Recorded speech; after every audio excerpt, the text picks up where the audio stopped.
It's Tuesday, February 10th. I'm Megan McKinney. This is Here First from IPR.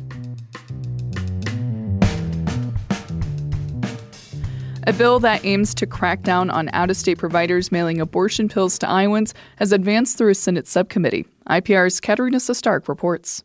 Abortion pills would have to be dispensed directly to a patient in a healthcare setting. A provider who violates that could be sued by the person who had a medication abortion, the father of their child, or an immediate family member. Maggie DeWitty is executive director of Pulse Life Advocates and supports the bill. This drug has virtually no restrictions and can be shipped through the mail directly to the woman's home with no oversight or physical examination from a doctor. This bill would restore some of the initial safeguards, such as an in-person physical examination by a physician. But groups representing Iowa doctors say the bill would only put in-state providers at risk and could further limit access to legal in-person medication abortions. I'm Katerina Stark, IPR News. Local governments would be banned from adopting broader civil rights protections beyond the State Civil Rights Act under a bill advanced by House subcommittee. The move comes after state lawmakers removed gender identity from the state civil rights law last year. Iowa was the first state in the nation to do so. Coralville and Iowa City are a couple cities that have resolutions affirming local protections for gender identity. The Ames City Council is advancing a similar ordinance.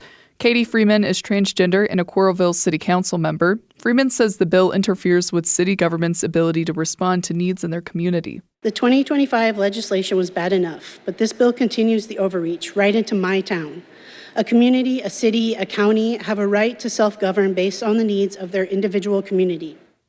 Republican Representative Stephen Holt says different civil rights protections in the state will create confusion for schools and businesses.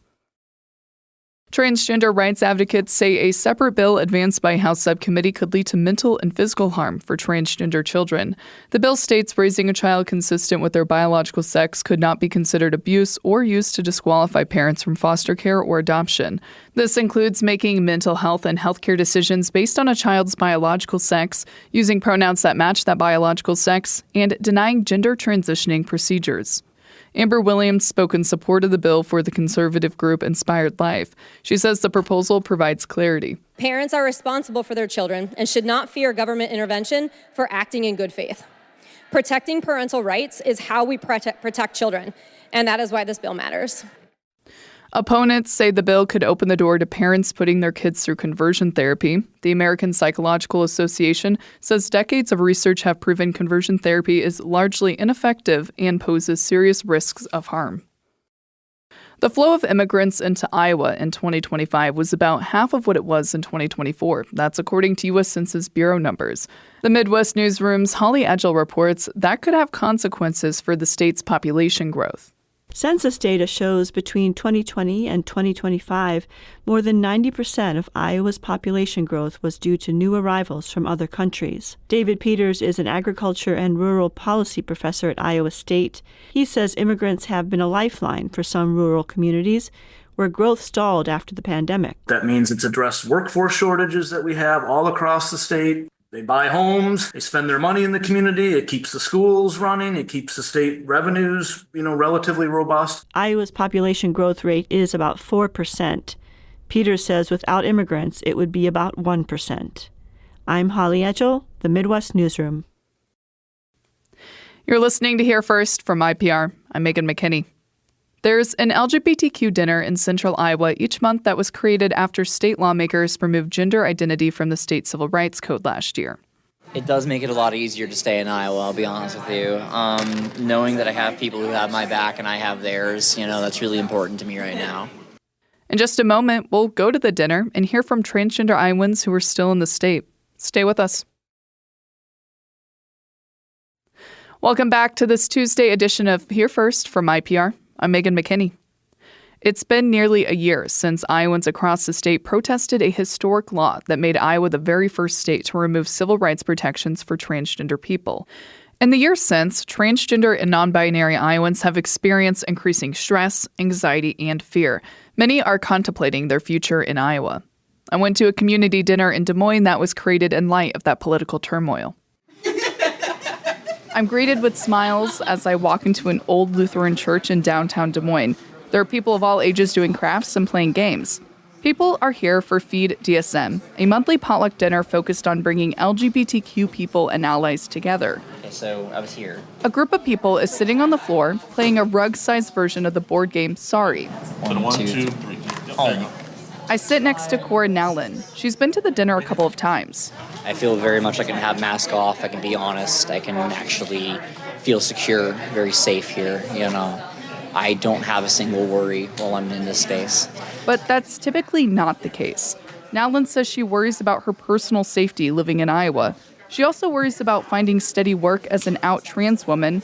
That's because state law no longer protects transgender Iowans from discrimination in areas like employment and housing. I've wanted to leave, honestly. I've wanted to go home to Michigan on and off, but financially I can't afford it. I don't know where I'd go in Michigan. My family and I are not on good terms since I transitioned. Nowlin says the dinners have been a blessing because she's made friends.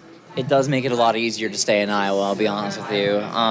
Knowing that I have people who have my back and I have theirs, that's really important to me right now. No matter what bad stuff happens, a lot of that can be alleviated with strong community. That's Amber Lynch. She co-founded Feed DSM in May, and she says the monthly event draws about 40 to 50 people, but keeps growing. Lynch and the co-founders realized there was a need for an LGBTQ-centered social space. They also wanted it to be free, sober, and not focused on treatment or therapy. People might be like, I don't need a support group anymore, but I want to have a community. Or people are like, I'm too nervous to go to a support group, but I can come here. Or people that didn't even know that existed, and things like that. And it gives people a way to branch out their community in different ways. In a national survey for Movement Advancement Project, LGBTQ adults reported experiencing significant daily stress since the 2024 general election. In that same time period, it also finds more people have joined LGBTQ community activities. At Feed DSM, Lynch makes an effort to have people socialize. Because I feel like, especially now with how everything is in the United States, it's pretty easy to despair. I head over to the kitchen where volunteers Gaia Kopasketing and Alex Pines laugh together while serving tonight's meal. Vegan chicken, a regular chicken. Kopasketing says they were immediately interested in helping out after struggling to find friends in Des Moines. Coming here, it was always this is something that I have always wanted to try to build, but never had the actual resources or people or just the connections that I know to do something like this. A lot of people coming to the dinner are fearful of increasing anti-LGBTQ policies at the federal and state level. Alex Pines, one of the co-founders, says they would be lonelier without Feed DSM.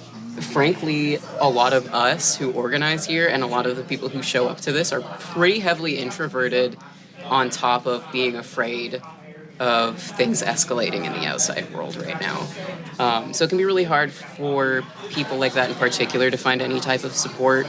Pines says empathy is at the core of the dinner.